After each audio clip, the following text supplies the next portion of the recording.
At Thanksgiving dinner this year, my relatives were giving me a hard time. I'm 24 and still in grad school, so they were all laughing at me for being a bookworm. Meanwhile, my cousin, Ethan, has been working for years and is already well established at a major corporation. Just then, the CEO of his company, a woman, happened to be walking past our private dining room. My cousin excitedly called out to her, "Ms. Vance." A moment later, the CEO, who had a commanding presence, stepped inside. Oh crap, it was my ex-girlfriend. I was so startled, I shot up from my chair, ready to bolt. But she blocked my way. "Where are you running off to, kiddo?" Got a guilty conscience. I was speechless. How could Mia Vance possibly be here?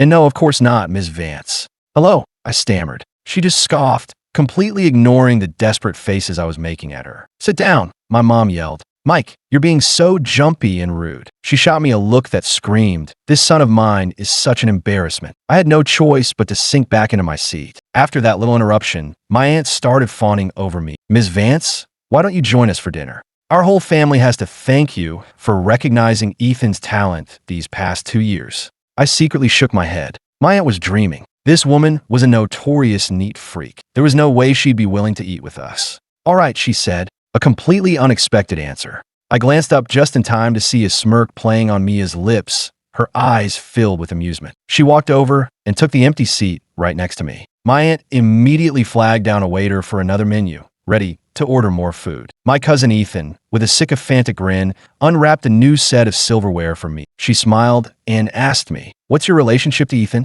Before I could even open my mouth, Ethan answered for me. "Ms. Vance, he's my cousin. Just a bookworm who doesn't get out much. Please don't mind him." As soon as he finished, my aunt added, "That's right. Mike is in his mid-20s and still in school. He studied his brain to mush. He was so scared when you graced us with your presence that he actually tried to run away. He has no manners at all. A real disgrace to the Miller family." My aunt shot me a disdainful look before adding, "My Ethan is different. He has great social skills, and he works for you, Ms. Vance." Mia frowned slightly, ignoring my aunt and turning her attention back to me. "Are you still in your master's program?" "Yeah, my final year." I turned my head, unable to meet her eyes. "Which university?" she pressed. I ignored her, hoping she'd drop it. But of course, my mom jumped in to answer for me. "Ms. Vance, he's at Coastal State University, studying jewelry design." I went completely numb. The lies I told Mia were all being exposed. I nervously turned my head and saw a cold, knowing smile on her face. She leaned in close, her voice at the low hiss. "Mike, how many words you've ever said to me were actually true?" While I was still frozen, she stood up and announced to the table, "You should come work for my company after you graduate. We have a new project that needs a manager." Ethan shot to his feet. "Ms. Vance, are you talking about the Sterling project?" "That's the one," Mia nodded. Ethan's face soured. "Ms. Vance, you can't be serious, are you? Wasn't I already chosen to lead that project? How can Mike, a student who hasn't even graduated yet, be a project manager?" Mia walked over to Ethan, patted him on the shoulder, and said with a chilling smile, "I've just realized, with your excellent people skills, you're much better suited for reception. Our company only has female receptionists at the moment. Transferring you over would solve that." With that, Mia turned and strode gracefully out of the room on her high heels. She left our entire family standing there in stunned, awkward silence. My aunt turned to me, her face a mask of fury. "You know Ms. Vance?" I felt a pang of guilt and quickly shook my head. "No, I don't." Ethan sank back into his chair, looking completely bewildered, as if he hadn't processed what just happened. His whole life, he'd been the pride of the Miller family, the golden child everyone was compared to. But what Mia just did had clearly shattered his confidence. After all, before she showed up, the entire theme of this Thanksgiving dinner had been praising Ethan and tearing me down. My mom then offered her well-intentioned comfort to Ethan. "Ethan, dear, don't feel too bad. Even though you've been moved to reception, it's still reception at a big corporation. At the end of the day, you're still an employee there. It's nothing to be ashamed of." A wave of awkwardness washed over all my relatives. My dad shot my mom a furious look. "Will you shut up? Can't you see Ethan's upset?" The Thanksgiving dinner broke up pretty quickly after that. Everyone made their excuses and left. I wasn't in a rush, so I packed up some of the leftover turkey. I was planning to feed the stray cat I'd been secretly taking care of in my apartment complex. Once I was done, I walked out of the private room and ran straight into a soft wall. Oof, it was Mia. She took a step forward, backing me into the room. She followed me in and shut the door behind her. "MS, Vance, why are you still here?" The look in her eyes had me tripping over my words. She looked me up and down before scoffing. "Trying to run away again? You had the nerve to dump me for the most ridiculous reason I've ever heard. and then you just vanished completely. I was so embarrassed I wanted the floor to swallow me whole. 2 years ago, I'd asked her, "What's 1 plus 1?" She'd answered 2, and I said, "Correct. You know too much. I prefer my girlfriends to be a little dumber." Then I promptly blocked her number and deleted her contact. I can't even think about it without cringing. It was just so absurd. Ms. Vance, I'm sorry. Is sorry supposed to fix anything? You're an emotional con artist. You should be in jail. I know I lied to you about a lot of things back then, but we really weren't right for each other. Why weren't we right for each other? My great-grandmother came to me in a dream. She said our stars were crossed, and that being with you would lead to a bloody disaster. She closed the distance between us, grabbing me by the collar. "Mike, if you feed me one more line of bullshit, I'll castrate you myself, and we can test that bloody disaster theory." A chill ran down my spine, and I didn't dare say another flippant word. I looked down and met her captivating eyes, which I hadn't seen in so long. They were cold now, but I could still see the memory of her seductive gaze from 2 years ago. Back then, in a dimly lit room, she had grabbed my collar, just like this. Her warm fingers had traced patterns on my chest, slowly stoking a fire inside me. The more I thought about it, the more I felt a familiar stirring. I shook my head hard to clear it and swallowed. "Ms. Vance, whatever happened, we're broken up. Let's just leave it at that."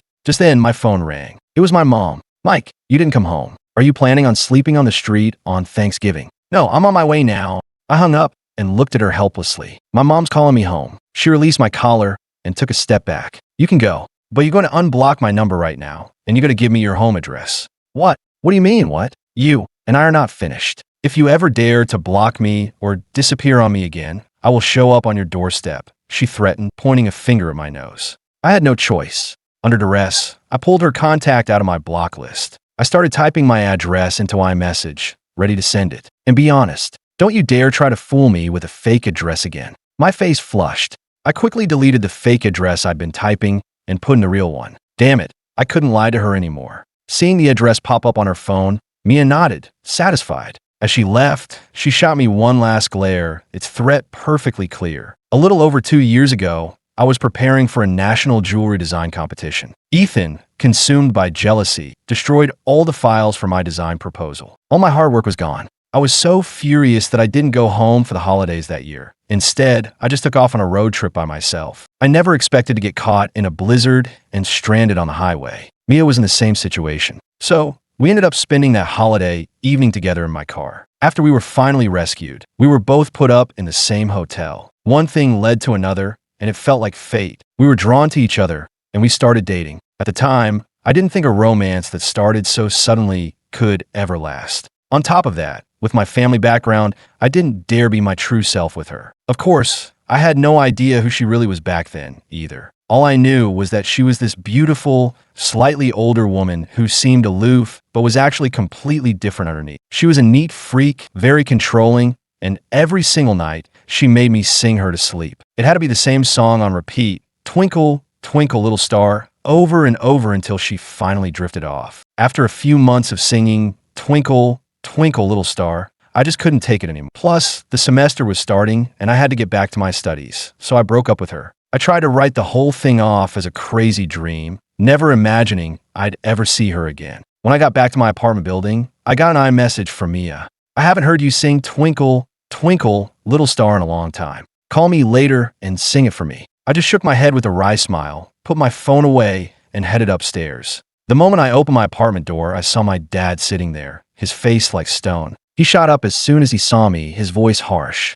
"Don't even bother taking off your shoes. You're coming with me to your uncle's house right now to apologize to Ethan and your aunt." I froze for a second, then ignored him and went back to taking off my shoes. The next thing I knew, a sharp slap echoed in the room. My left cheek was on fire.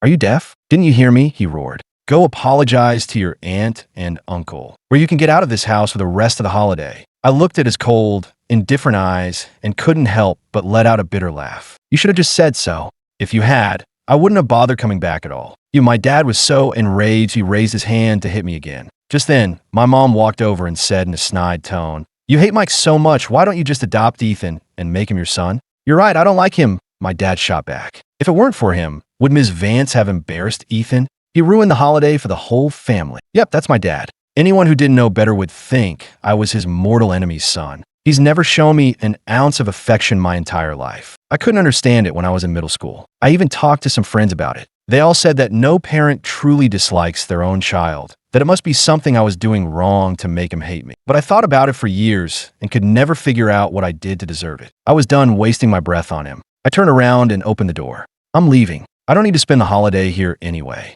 Mike, you get back here. Do you think you can just... The slam of the door cut off the rest of his yelling. I hurried downstairs and out of the building. I pulled out my phone, opened a map app, and started looking for a hotel to crash in for the night. Mike, I heard Mia's voice call out. I turned around and saw her getting out of a Range Rover, still in her heels. What are you doing out here? She walked up to me, her eyes immediately fixing on my cheek. What happened to your face? My face? I accidentally walked into a wall. I lied, quickly trying to change the subject. Ms. Vance? What are you doing here? I was worried you'd given me another fake address, so I followed you to make sure it was real. She said this while looking at me with a complicated expression. I felt a little awkward. I mean, I had a track record. It was perfectly normal for her not to trust me. The address is real, I said, but I don't think I'll be staying here anymore. Where are you going? I hesitated for a moment. I'll find a hotel for tonight. I'll figure the rest out tomorrow. Her eyes lit up, and she said in a tone that left no room for argument, Don't be ridiculous. You're staying with me. Now that I knew Mia was a CEO, she wasn't holding anything back. She took me to her villa. Back when we were dating, I'd only ever been to her penthouse apartment, which I thought was incredible enough. This place left me completely stunned. The living room alone was at least twice the size of my parents' entire apartment. The decor was minimalist, but exuded a quiet, expensive luxury. When I finally snapped out of it, I looked down and realized I was wearing one slipper and one sneaker. It was pretty embarrassing. She noticed too and just shook her head with a little smile. She handed me a pair of slippers. Change into these. I'll go run a hot bath for you. You should take a shower.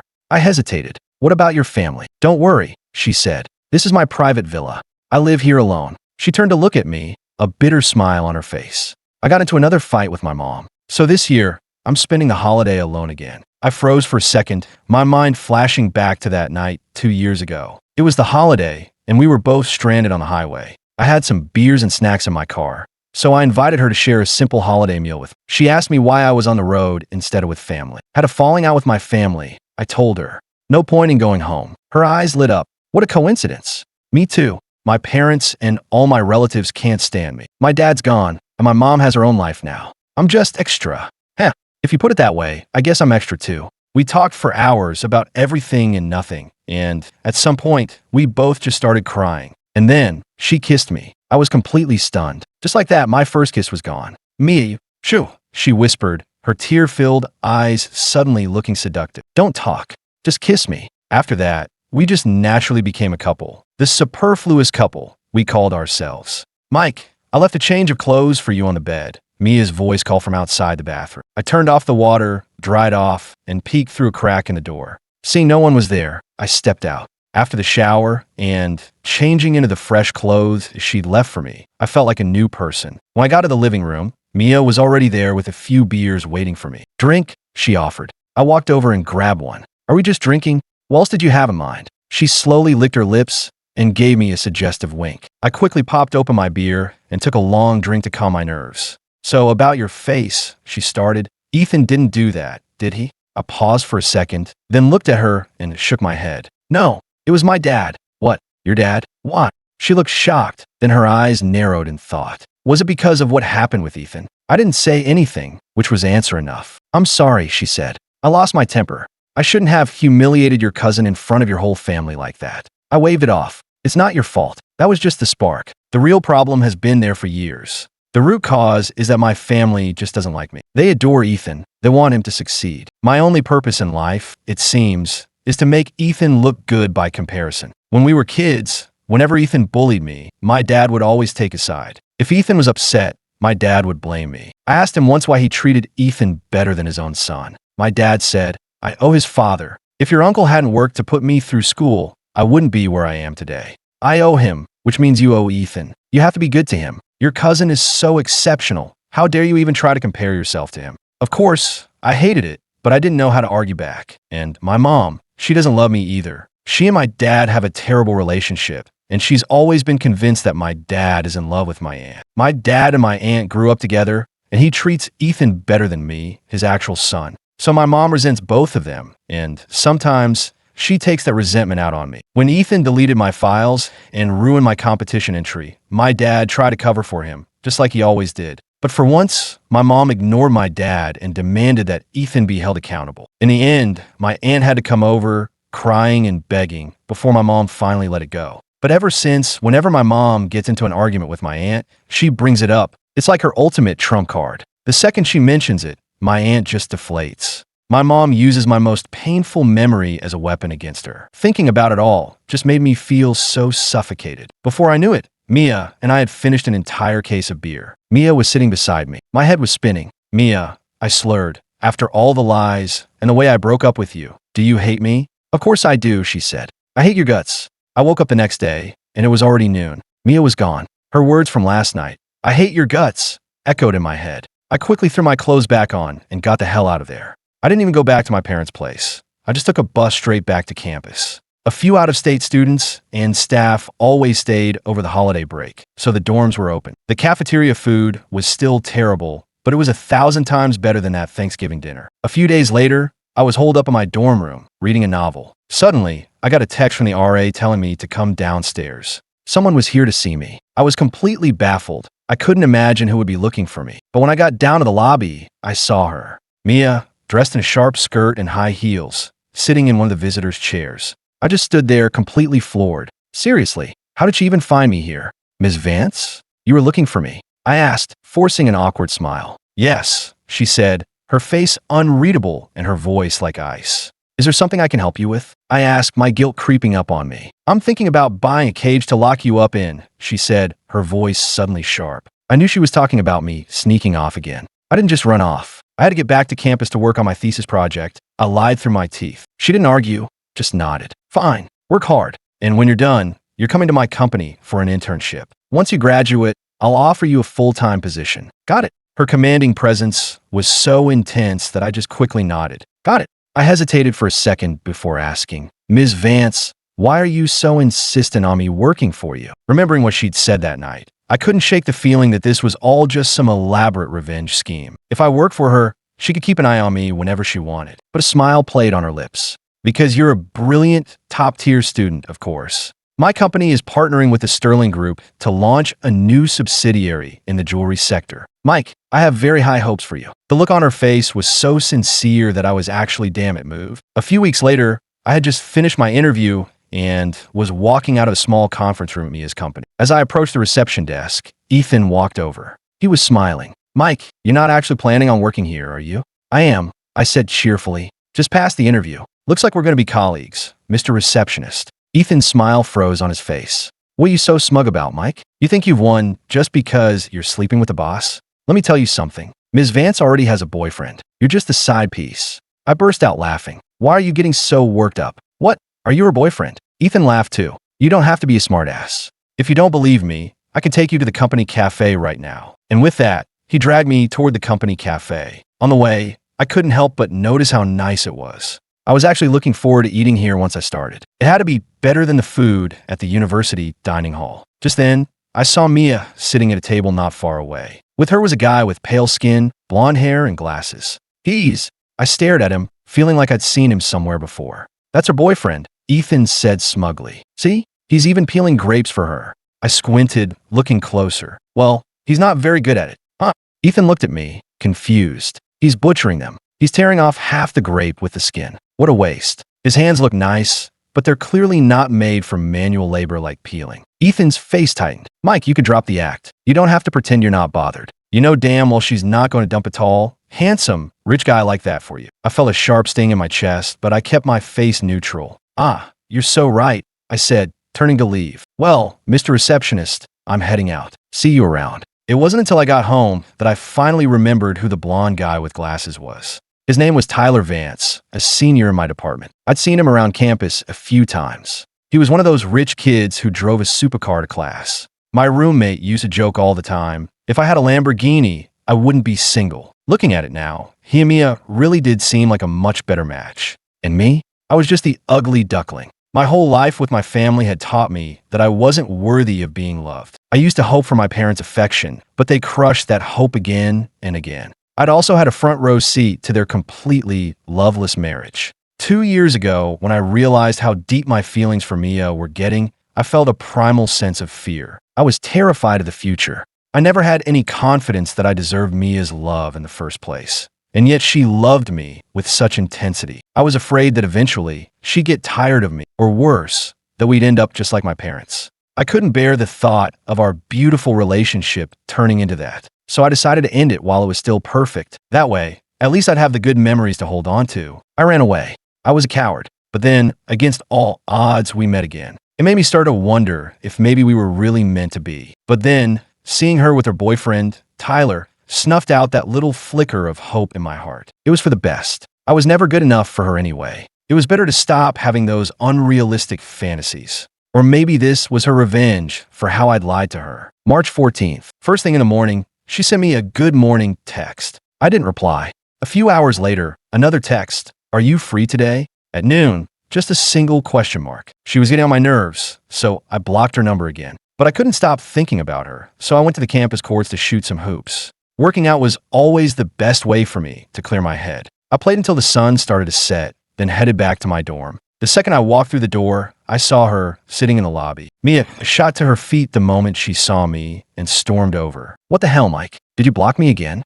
I instinctively took a step back. Ms. Vance, what do you want? I asked through clenched teeth. She stared right into my eyes, and I couldn't hold her gaze, so I looked away. What did I do to upset you this time? Why did you block me? It's nothing, I mumbled. I was just in a bad mood, so I want to play basketball. A bad mood. She frowned, looking like she wanted to say more, but then just said, go change. You're having dinner with me tonight. I don't want to, I started to say, but she cut me off. I already made a reservation at the Lunar Club. You always said you wanted to try it. My stomach chose that exact moment to let out a loud growl. I swallowed hard and gritted my teeth. Fine, but I'm not going to a nice restaurant smelling like this. Wait here, I'm going to take a shower first. My thinking was, she has a boyfriend, so there's no future for us anyway. This might be the last chance I ever get to have her buy me dinner. And after playing basketball all afternoon, I was starving. I didn't hold back. I ordered half the menu and dug in. She barely ate, just sat there watching me, occasionally putting more food on my plate. Open up, she said, holding a perfectly peeled shrimp, dipped in sauce, up to my mouth. I let her feed it to me. Is it good? She asked. I hesitated for a second, then nodded. Delicious. Damn, it really was. It was a shame. If I hadn't seen her with Tyler, a gesture like this might have made me cry. After I was completely stuffed, we left, and I got in her yellow Maserati GT. The cool night air rushing past felt amazing. I could see why people love driving around in supercars. I assumed she was taking me back to campus, but instead, she pulled up in front of her villa. I gave her a questioning look. She unbuckled her seatbelt, swung one leg over the center console, and settled onto my lap. Before I could even process what was happening, her lips were on mine. It took me a long moment to come to my senses. I shoved her off me, wiping my mouth with the back of my hand. Mia, what the hell are you doing? She looked at me, genuinely surprised. Mike, what's wrong? Look, I know I was wrong to lie to you. I get that you hate me for how I broke up with you. If you want revenge, fine. But what about your boyfriend? Does he deserve this? I demanded, breathing heavily.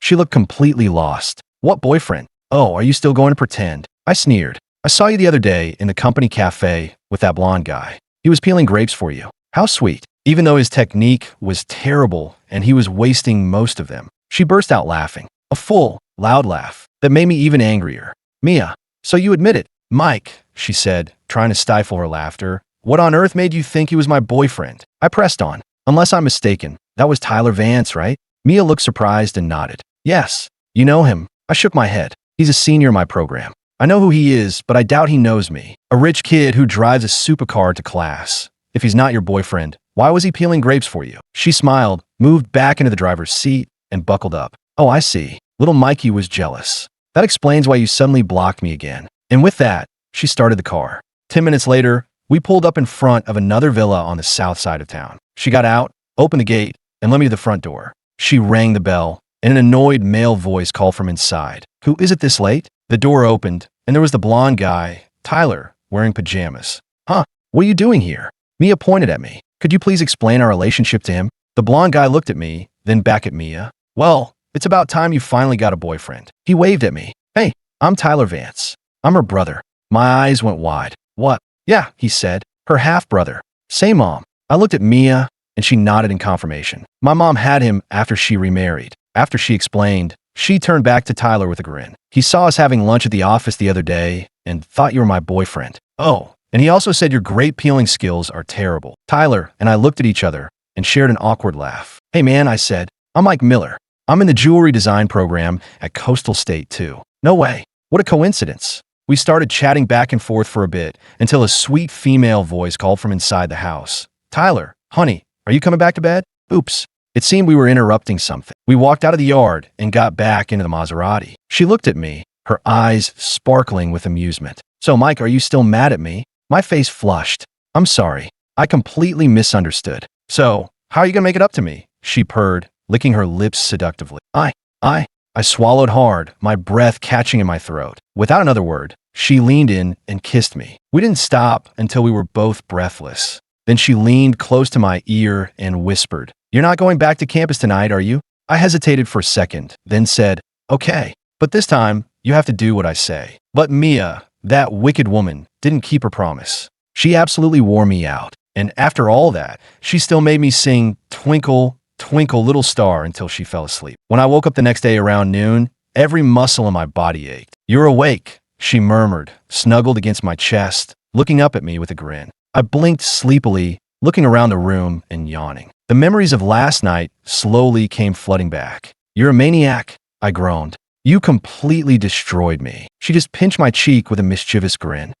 That's what you get for misunderstanding me and blocking my number. Consider it your punishment. I just sighed. She always did love her role-playing games. By the way, what made you come to the company cafe in the first place? She asked. Ethan took me. I said, Ethan? Him again? The smile immediately vanished from Mia's face. Isn't he your cousin? Why is he always giving you such a hard time? Even at your family's Thanksgiving dinner, he had no problem humiliating you right in front of me, a complete stranger. I sighed and finally told Mia everything about my family. How they've never liked me, not since I was a kid. How my dad adores Ethan and despises me. How my mom uses me as a pawn in her endless fights with my dad and my aunt. The reason I lied to you back then, I confessed, is because my family situation is just so messed up. I was too ashamed to tell you. It's why I broke up with you. I just had no faith in our future. I was terrified that if you found out the truth about my family, you'd leave me. So I figured it was better to end things when they were perfect, so at least we'd have the good memories. Mia's eyes started to well up with tears.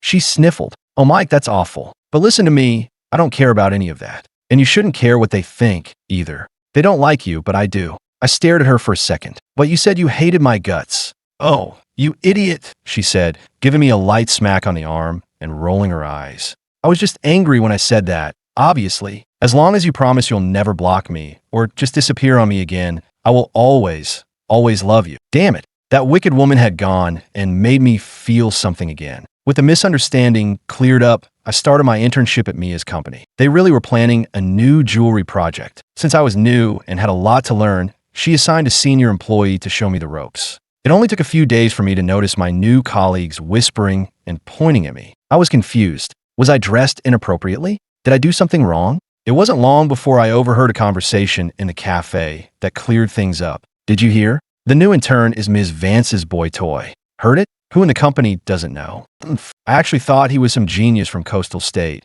but it turns out he just slept his way into the job. Who cares if he's a genius? He's still just Ms. Vance's side piece. I pulled out my phone, hit record on the voice memo app, and walked over to their table. You two seem to be experts on Ms. Vance's personal life. Who told you I was her side piece? They froze, exchanging a nervous glance. Everyone in the company knows. One of them stammered. Are you going to try and deny it? Yeah, the other added. Ethan told everyone that Ms. Vance has a handsome blonde boyfriend. You knew she was taken, and you still seduced her just to get a job here. I knew it. It was Ethan. Of course it was Ethan. I held up my phone, showing them the recording screen. You might want to stop spreading rumors. I've recorded this whole conversation. You and Ethan can take it up with Ms. Vance directly. The color drained from their faces. I ignored them and took the recording straight to Mia. That's right. I wasn't going to let Ethan get away with it this time. He destroyed my design portfolio out of jealousy. I let it go back then because I didn't want to cause more family drama, but I wasn't going to let him off the hook again. Mia had HR fire Ethan immediately and sent out a company-wide email. In it,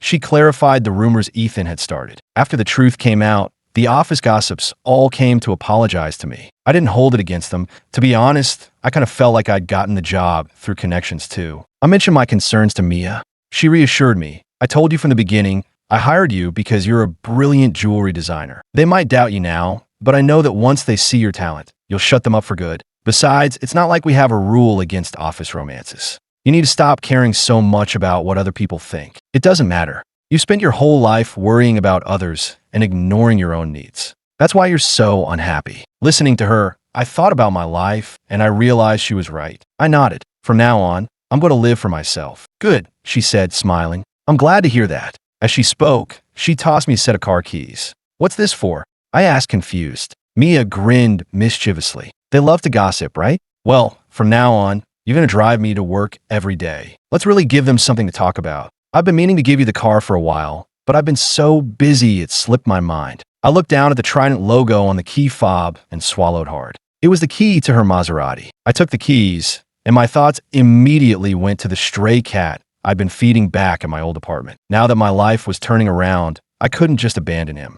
Mia, would it be okay if we got a cat? There's a stray I've been taking care of. Her expression immediately soured. I knew she was a neat freak and wasn't a huge fan of animals. She was silent for a moment, then finally nodded. If you like him, then bring him home. If it's too much, we can always have him stay in the yard. That's true, I said. Your yard is huge. We could have a whole colony of cats out there. With Mia's approval, I immediately took the Maserati to the pet store and bought a carrier, food, a litter box, and everything else I'd need. The next morning, I drove back to my old apartment to get the cat. But as I was getting out of the car, I ran into my dad. Ethan lost his job. He snarled. Was that your fault? He came right up to me, his face dark with anger. A surge of my own anger rose to meet his. He was spreading vicious rumors about his boss. Of course he got fired. That's what happens. My dad pointed a finger in my face. Don't you lie to me. Ethan said you went crying to Ms. Vance and got him fired. So what if I did? I shot back. If he hadn't been spreading lies, I wouldn't have had anything to report. Tell him to stop blaming everyone else for his problems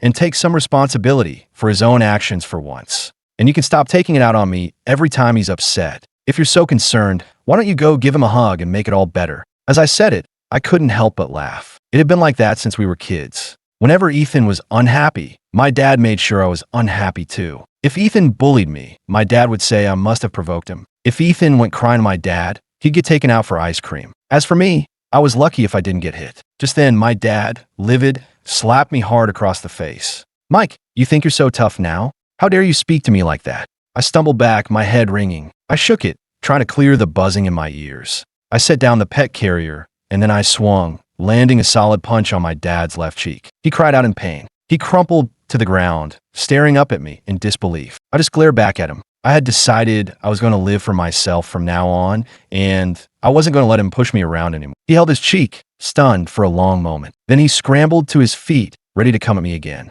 I clenched my fists and raised them, ready to fight back. A few neighbors had stopped to watch the spectacle. He hesitated, then just turned and walked away, muttering curses under his breath. A classic bully, only tough when he knows you won't fight back. I ignored him and went to find the cat. I had just managed to coax him into the carrier when my mom appeared. Well, Mike, she said, I see you've graduated to hitting your own father now. I ignored her and carried the cat back to the car. After I had him settled in the passenger seat, I looked up and saw my mom standing by the car, staring at the yellow Maserati with a look of pure awe and excitement. Wow, this car must have cost a fortune. Did Ms. Vance give it to you? You really are my son. After all, catching the eye of a powerful woman like her. After all those years of letting Ethan and his family walk all over you, you're finally showing some backbone. You keep this up, and next Thanksgiving, you can drive this car home. I opened the driver's side door, got in, and looked at her through the window. Don't bother, I said. I'm never coming back to this house again. My mom just stared at me, stunned. What did you say?